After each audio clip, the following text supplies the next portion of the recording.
Hi, this is Scott Hanselman. This is another episode of Hanselminutes. Today, I have the absolute pleasure of chatting with Dr. Anne-Laure Le Cunff, the author of Tiny Experiments and the founder of Ness Labs. How are you? I'm feeling great. How are you doing? I'm okay. It's the beginning of... Is it the beginning of the week? I don't even know where I'm at. I was just going to say it's the beginning of the week, and then I realized it's in fact the beginning of the weekend, which maybe now I'm questioning my own psychological state right now. Yeah, it is. Wait. No, it's the beginning of the week. I don't know when people are going to listen to this, but right now is the beginning of the week. Is it? Oh my goodness. Time has no meaning. It is Monday. We are recording this on Monday. Well, which actually is a great segue into the concept of linearity. You bring this up as a theme kind of throughout the book, the kind of like the linear goals cause fear, linear goals cause competition. But this is challenging because we are moving through time linearly in a single direction. So it seems natural to make goals. I know that the way I think about things is I look forward to things. My wife cannot function unless she has something to look forward to, whether it be a dinner or a tea or a summer vacation. Why is linearity both something that we are forced upon us, but maybe is a mistake? I think there's a difference between looking forward to events in life, activities, moments that you're excited about, and between that and a linear goal, which is an outcome that you organize your life around, where you usually tie your happiness to this happening in the way you want it to happen or not. And this is what I recommend people trying to free themselves from, organizing their entire lives and careers around linear goals. Linear goals can be helpful in some ways if you want to be successful in a very specific, narrow, predefined way. And there are lots of things in our lives and in society that work like that. If you want to save money in terms of, getting a mortgage to buy a house, that's a very linear thing, and that's okay to do that. What I advocate for is being a little bit more intentional and not always using linear goals for any area of your life where you could potentially be a little bit more experimental. And I contrast in the book the linear approach where you have a clear outcome, a clear vision, a clear plan, and then you just work really hard to get there, with the experimental approach where instead of starting with a specific outcome, you start with a question, a hypothesis. You're not quite sure it's going to work, but you're curious enough to give it a try. This is very personal to me because I have a 17-year-old who is entering his last year of high school and a 19-year-old who is now a freshman in school. And both of them feel pressure to have a plan. And it's not coming from me. It could be society. It could be Instagram Reels. I don't know. But they both feel like they need a purpose. And you mentioned the tyranny of purpose, this kind of single overarching purpose. And there's this two punch. There's the tyranny of purpose, and then the creation of linear goals to achieve that purpose. And then if you don't, then you're just a failure. Like if you don't become a nurse or a doctor, well, it's over for you. And now you're just working the fries. Yeah, absolutely. This is really the problem with this entire. This is something I discovered actually. It was not really supposed to be a chapter in the book, but I was so shocked when I found this data when I was doing research for the book that the number of mentions of finding your purpose has increased by 700% in books over the past 2 decades. So there is an obsession with finding our purpose. We are obsessed with this idea. The problem with that is many-folds, but I'll just focus on two of these problems. The first one is that it forces people to put all of their eggs in the same basket. They feel like they have to have this one thing, this one big thing that is where they tie their sense of identity and self-worth to the success of that thing. And when that thing doesn't work out, they actually lose their sense of self-worth. We see that a lot in tech with people doing startups, for example, where when the startup fails, people actually experience chronic anxiety, depression, and it's actually really difficult for them to recover from that experience. So that's one problem. The other problem is when people haven't found their purpose and they look around them and they look at people who seemingly have figured it out. And they feel like because they haven't found their purpose yet, maybe their life has less meaning and maybe something is wrong with the way they're approaching their lives. But when you talk to people who have found their thing, and by their thing, I simply means being excited in the morning when you wake up and you look forward to your day. That's what I mean by you found your thing. When you ask people, so how did you found your thing? None of them will tell you that they obsessed over it and they had a plan and they went through 5 different worksheets that allowed them to figure out what their purpose was.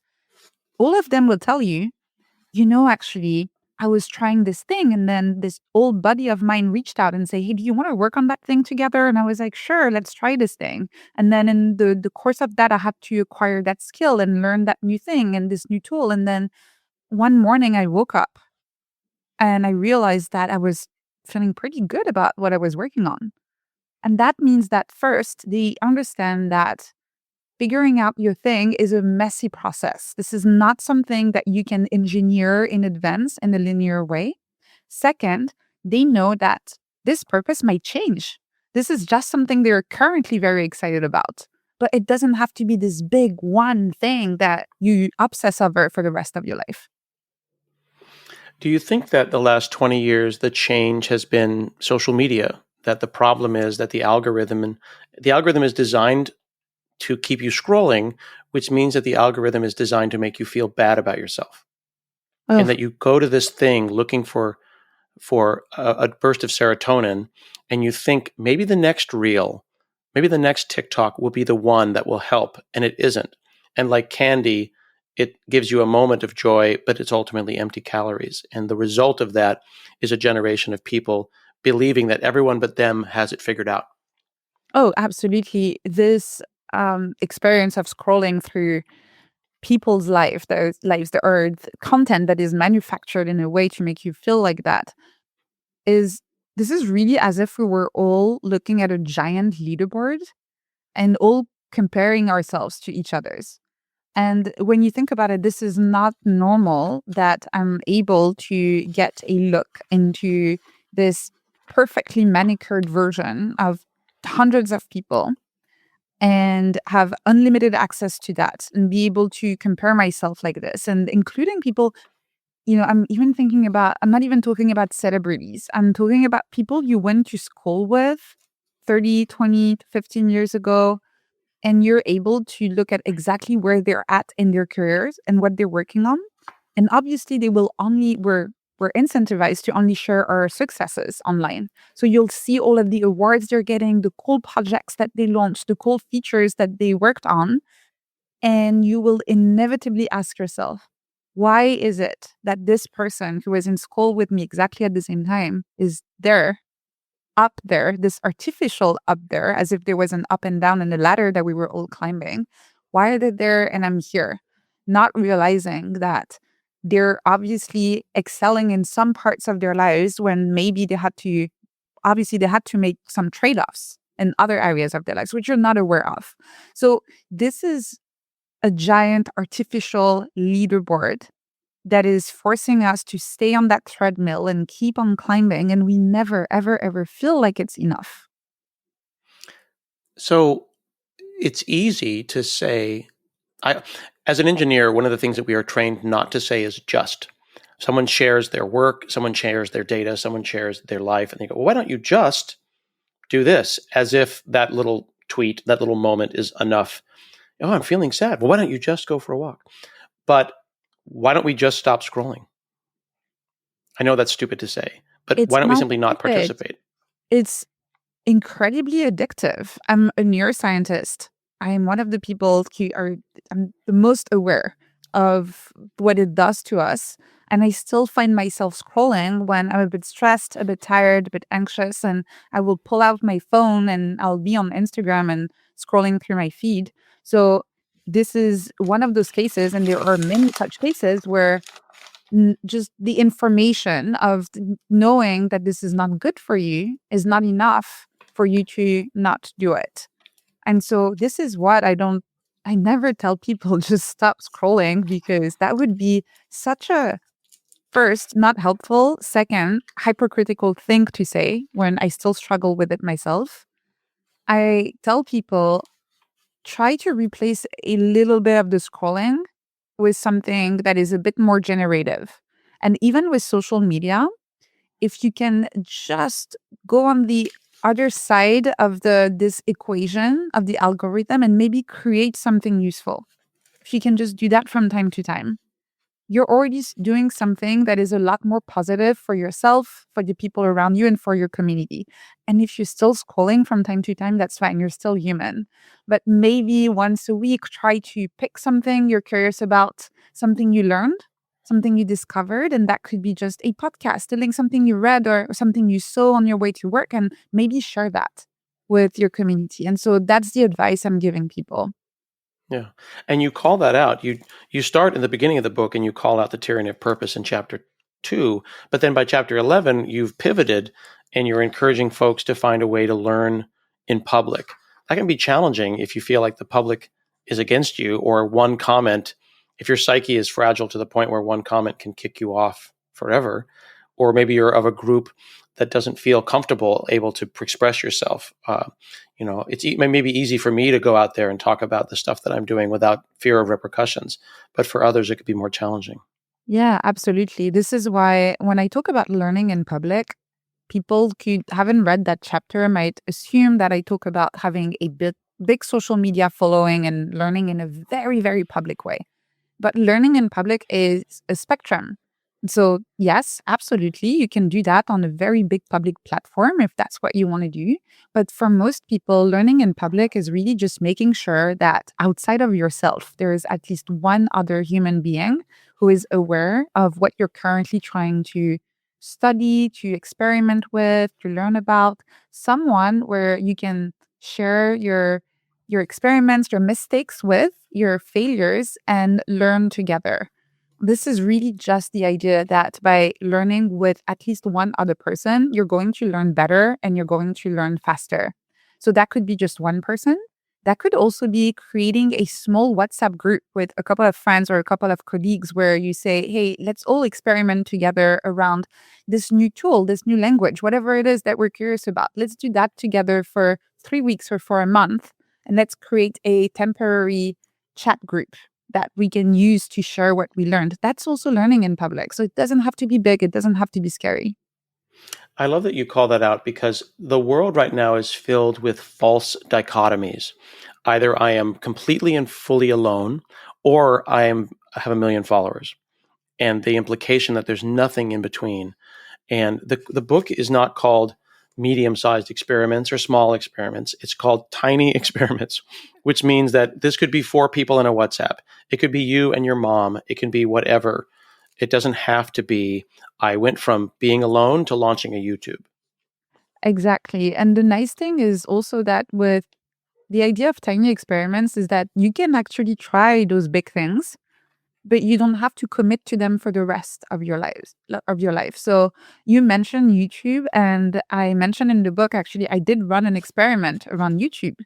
So there was a point, I think it was about a year and a half ago, where I don't know why, but everybody around me decided that they wanted to become a YouTuber.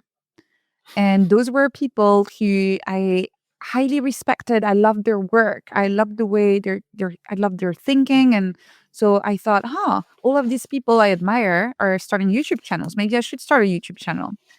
And I decided to make that an experiment. So I said, I'm going to publish a weekly YouTube video until the end of the year. That was, I think, towards September. So roughly 3 months. I conducted the experiment. I did it, published my videos every week. And at the end of the experiment, the external signals looked pretty good. I had quite a few subscribers, positive comments, quite a few likes. But the truth is, I actually didn't enjoy producing the videos. I was dreading it every time I have to sit in front of the camera and record myself without having any feedback from having a conversation with someone. This just didn't feel natural to me and didn't feel like fun. And so I stopped it. And I think too often we don't allow ourselves to try something for a little while, see if we like it. And if we don't like it, you know what? You can stop. That's fine. That's completely fine. And instead of having it in the back of your mind that maybe I should start this, everybody around me is doing this thing, maybe I'm missing out. Now you know, because now you tried it and you know it's not for you. That's a moment to just pause and sit in for a while, because it doesn't feel like anyone gets permission to just do something else. And I come back to my children. My wife has an MBA and she did business in a nonprofit for like 20 years. And one day when she was 41 or 42, she showed up and she says, "This isn't fun anymore. I think I want to become a nurse." And it shocked me. And I was like, "Well, you can't do that. Like, wait, like you change everything." And they're like, "Well, I mean, why, who said you can't?" And she went back to school at 40, got a bachelor's degree in nursing. Fast forward 10 years later, and she's running the hospital. Is that her thing? I don't know. She could wake up tomorrow and tell me she wants to work in a lumber yard. I don't know. But I hope that the boys saw her modeling that she can have multiple careers. It's an absolute pivot. But when she did decide this experiment, she did it with her whole heart and discovered that it fed her spirit. While when you did the YouTube, you listened to yourself. Like, I'm hearing an intentionality there, a deliberate practice where you said, they may like it, but I don't. So I'm going to say no, and I'm not going to do this anymore. I think that's really Yeah. cool. And I like how you say taking it seriously because to me, this is what running tiny experiments is about, is that they might be tiny, but for the duration of the experiment, I'm taking it very seriously. I don't want to look Mm. back feeling like that didn't work out because I didn't actually conduct the experiment. I want to actually collect my data. I want to pretend that almost like pretend that this is my thing for a little while and see if that's really the case or not. And so I think that's why it's really cool when I hear people going back to school, deciding to really take a new topic seriously for a little while. And again, giving themselves permission to realize that that's not for them, but they did try. They took it seriously. And there's something really, really cool about taking things seriously like this for a little while. Yeah. Hey, friends, we're going to take a beat in this episode and pay the bills with our new sponsor, ShareGate by WorkLeap. I've got Shaylin Gimby on the line. Help me understand, as companies are preparing for the end of life of Microsoft SharePoint 2016 and 2019. I know there's someone on the show here who's been listening who's got that version of SharePoint. What's some advice you would give them to prepare for that end of life? I think the biggest mistake is waiting for leadership to make that call. If you know a migration is coming, start assessing and planning now. When that request finally comes down the pipeline and it's going to be really quick, you'll have a game plan ready. That's where ShareGate comes in. Our pre-migration tools help you analyze your environment, map out dependencies, and clean up before the move. The sooner you get ahead of it, the smoother the transition will be. And if you're not sure where to start, talk to our experts. Get a demo and just see how easy ShareGate makes it. The clock is ticking, and the sooner you start, the better prepared you'll be. The clock is ticking. Check them out at sharegate.com. It's ShareGate by WorkLeap. It's one tool that'll help you migrate faster and secure your tenant out of the box. Microsoft 365 migration, best practices that guide you at every step. And thank you to ShareGate for being a sponsor of Hanselminutes. Check them out, sharegate.com. You have a section here. I'm holding the book up for folks who are listening on the podcast. I always dog ear the books and highlight and put little flags to keep track of what I want to talk about. You have a section on power in community, and you call out marathon runners as an example. And one of the things that I really like about this analogy is that you are calling out that the marathon runner has a team. The team could be small, but like there's the coach, there's the nutritionist, there's maybe a chef, depending on what level you're at. They didn't do it all by themselves. Again, it comes back to this perception that these tiny experiments need to be run entirely alone with just pure willpower that comes from within, I guess. But when my wife went to school, At 40, we made a plan. All right, I'll do dinners.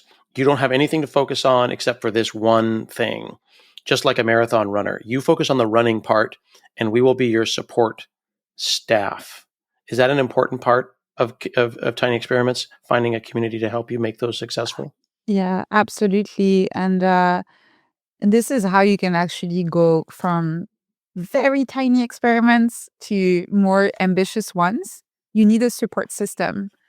This is why I also called the book Tiny Experiments, because I wanted people to be able to start their own experiments, even if they didn't have an extended support system, even if they didn't have a lot of financial resources, a lot of time, sometimes even not a lot of energy. Maybe you have a full time job or you're the primary caregiver for someone. So something really tiny to start with.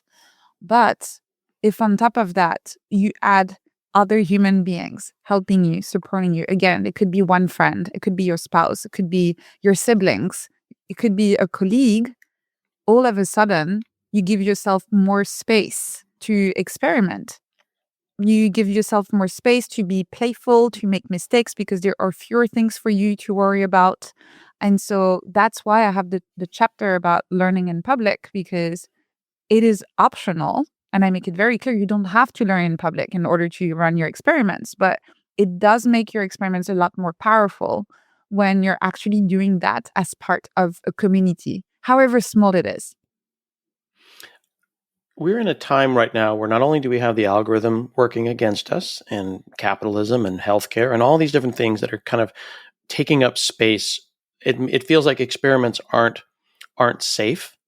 Like I work at Microsoft in my day job, and I came here because I'm diabetic and they have really good healthcare. So everyone thinks that I came to Microsoft and found my purpose when I just came for insulin. But it turned out that it worked out pretty well on the back end. Um, how do we? I'm trying to understand how I can run tiny experiments when I have so little space left beyond survival. What's No, the no. smallest? What's an example of a tiny experiment so that someone who's listening can feel safe? Yeah, I'll give you one that I did very recently. So it was during my book launch campaign, and I went a little bit overboard with the podcast recordings. Uh, So now it's fine that we're recording this. My schedule actually looks okay again. But at the time, I was sometimes back to back from 8 a.m. to 8 p.m. nonstop recording, which I would not do again. I learned my lesson, but it's my first book and I said yes to everything. And I realized that sometimes I would basically it would be bedtime and I hadn't seen the outside world and I had practically almost like not moved from my desk. So I decided to create a tiny experiment where I said, I am going to take a 20-minute walk every day for the next 20 days. Doesn't matter where I go, doesn't matter, just this. You could make it even smaller and say 10 minutes. I said 20 minutes, but you could say 10 minutes. That's an example of a tiny experiment because you have an action and you have a duration. So the action here is taking a short walk. The duration could be 10 days, could be 20 days. And at the end of the experiment, you look back and you ask yourself, did that help? Did I actually help? Did I feel better? Did I sleep better? What kind of impact did it have on my mood? And this is not the measuring you would expect from a lab experiment. That's not what I'm talking about here. I'm really talking about just listening to those signals. How does it feel? Does it work or not? And based on that, you can adjust it. Maybe it worked and just maybe keep going. Actually, just keeping going with an experiment is a completely valid option. You don't have to go bigger. You don't have to be more ambitious with it. If that's working for you, just keep going. Maybe you want to tweak it. So maybe you've been taking your walks in the evening, but you were already very tired, and you say, "Actually, let me do them in the morning. I'm going to try that for the next cycle." Or maybe that's not so helpful for you, and that's okay. And you can try something else. Maybe you need stretching instead of walking. Maybe that's a form of body movement that feels more comfortable for you, that feels more doable, and that you can do at any time. So that's what I mean by tiny experiments.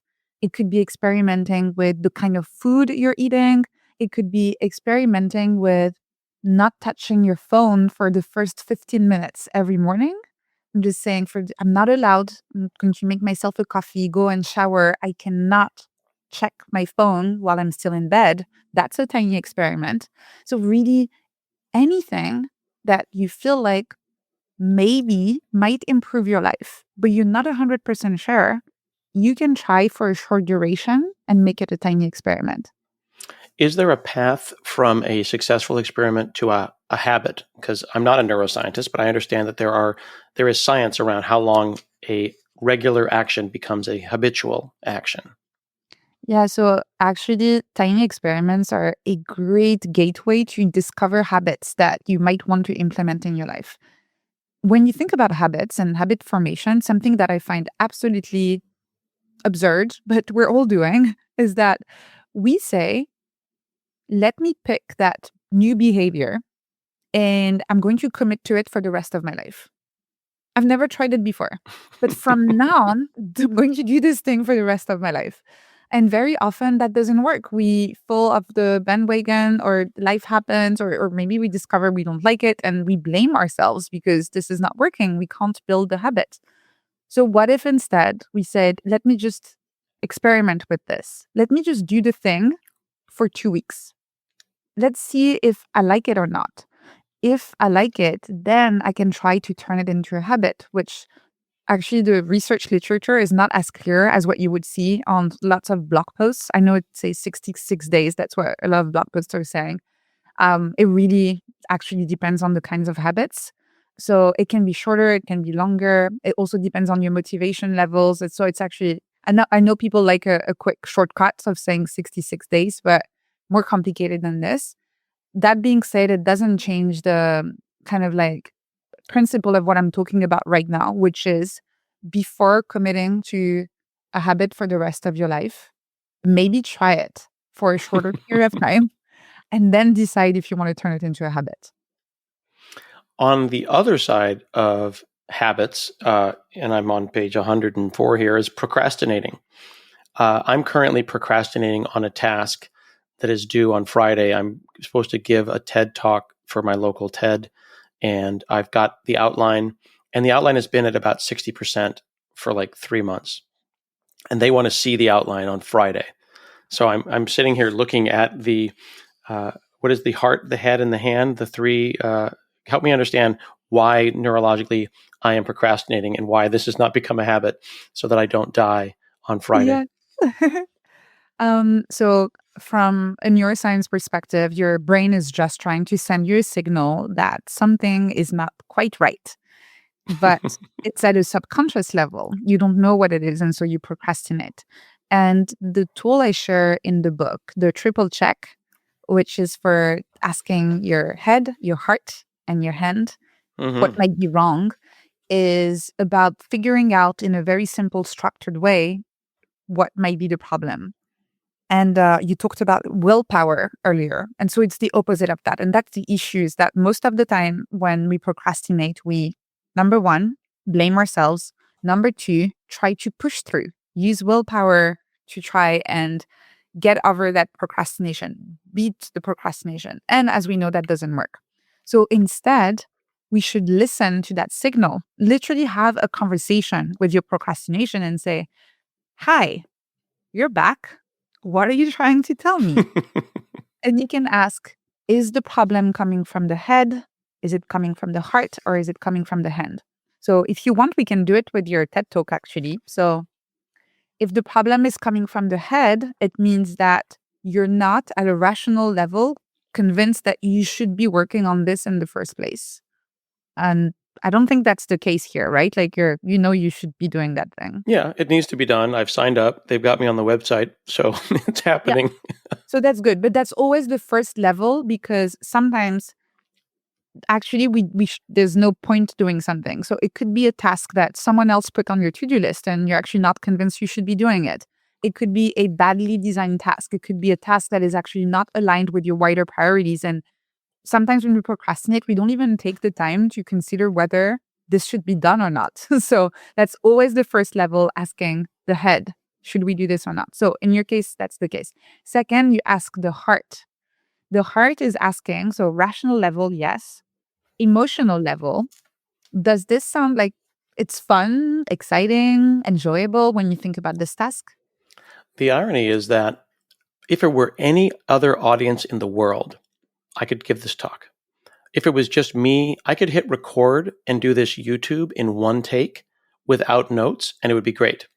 But I'm overthinking it because TED of 20 years ago had a mythos around it, and now it seems like it's a caricature of itself. So I'm overthinking the big red letters that sit behind you on the stage. Yeah. So that's interesting because to me it sounds like a mix of heart and hand. So heart is the emotional level. Is this fun? Is this exciting? Is this going to be enjoyable? And hand is, do I have the right tools, skills, support network, understanding of the task in order to get the task done? And so to me, I think when I listen to you, there's a bit of resistance at the heart on the hard side where maybe a little bit of cringe of feeling like, oh, it's like that's not my usual audience. I'm not quite sure this is going to be as natural and fun as what I normally do with my talks. And then maybe a bit of the hand, the practical level of feeling like, because you normally, that's not what you do. As you said, this is something you can do in your sleep normally, the eyes closed and very easily just show up.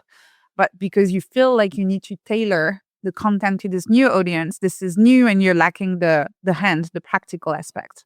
Absolutely. Which is ironic because the literal next chapter in your book is about intentional imperfection. So you've just nailed I want it to be perfect because there's a mythos around it. But then you come up with an example of Shonda Rhimes being intentionally imperfect. So one perspective would be to simply do an imperfect talk, and that in itself would be the right thing to do. I don't know if that's a tiny experiment, but it's it's certainly one I could try. Yeah, absolutely. And I've done that with public speaking where to me that was actually the best kind of way of growing was to let go of having the perfect talk and also working around this resistance that I had where I felt like I needed to have every point perfectly prepared, but embracing showing up on stage and trusting that I know my topic well enough that I'll be able to figure it out. So that's one way to do it, just embracing the fact that this is, embracing that intentional imperfection. And another one is with the head, heart, hand is that you can also decide to address them one by one. And so, for example, if it's not fun, making it fun by maybe grabbing a friend who's fun to work with, someone who has a bit of Hmm. banter and who might even make fun of you a little bit and while you're working on this and doing that together. And on the practical level, maybe just also reaching out to a friend who's done a TED talk and asking them for the two key things they think are actually important, not everything you're overthinking, what they would recommend, the only two things. And if you get those two things right, then everything's going to be okay. Yeah. What I love about the book and about talking to you is that there's an intentionality and a deliberateness to it where if you do nothing, that is a decision. And Yes. and the results of that decision are accepting the defaults, then we'll see what will happen. And that is a choice that you made. But with a tiny experiment, you are taking charge of even the smallest thing, intentionally running an experiment and consciously, if not scientifically, consciously measuring it at the end and going, drinking water in the morning and not touching my phone is better than drinking soda in the morning and touching my phone, or whatever your experiment may be. Yes, exactly. And that's why kind of connecting it back to what we were talking about earlier in this conversation with the giant leaderboard that we're all looking at, it really changes your perspective on life and success in general, in the sense that if everybody was just conducting their own experiments, it kind of removes the social comparison that you have when everybody is climbing a ladder. When you experiment, you're working in your own sandbox with your own unique life, your own unique variables, your own unique aspirations.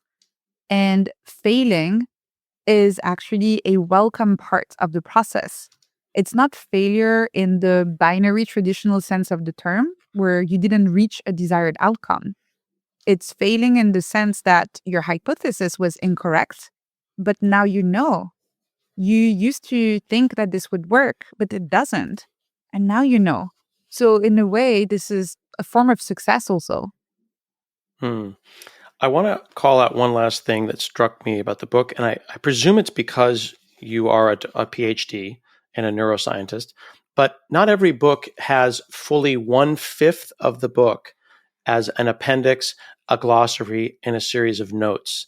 Is that how your mind works, or is that how your training compels you? Because that's a book in itself, just references to other books and papers. It's both, I think. As a reader, I don't like it when people make claims and then I struggle to find the corresponding research paper. And I have to do all of the work of being on Google Scholar and figuring out what is that study they're basing the entire chapter on. And I don't know what the study is. So there's at a more personal level, I'm trying to treat the readers the way I like to be treated as a reader. And then there is my scientific training where I almost feel compelled to provide those references because it would almost feel unethical not to actually provide them. I'm so used to writing research papers where whenever you say something, you attribute the idea to the original researcher who did the work conducted the study. And so claiming that idea as mine without giving the name of the research team that actually produced the research paper would feel unethical to me. Hmm.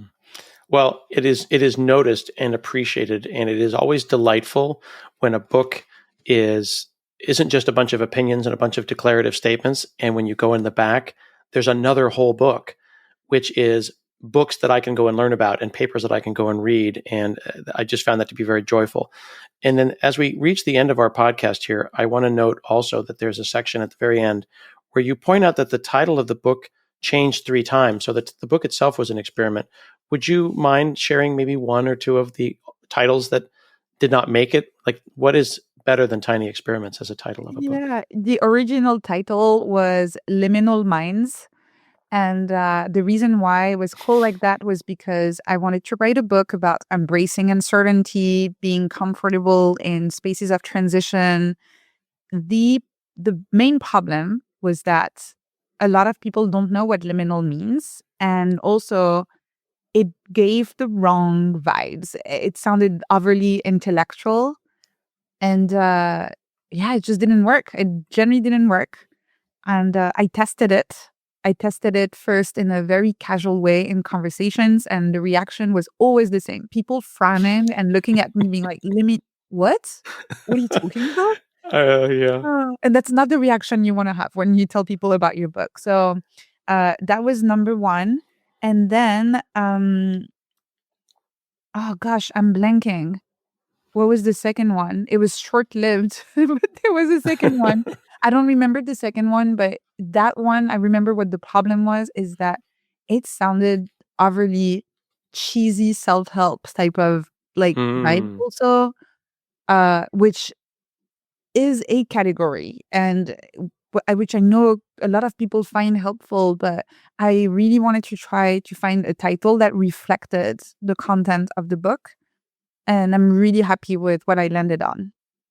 Yeah, well, I think we are as well. It's a lovely book. I also want to call out the praise and the quotes you got from different people are not just effusive, but one of them that stuck out with me that I'm going to just read because I feel like it would be one that I would say is that I love this profound, practical, and generous book. It is a generous book, and you've been very, very generous with your time. Thank you so much for spending some with me. Thank you so much for having me. This has been another episode of Hanselminutes. We have been chatting with Dr. Anne-Laure Le Cunff. You can check her out at Ness Labs. You can get Tiny Experiments everywhere that you can find books, and I encourage you to get the hard copy, which is what I picked up. And we'll see you again next week.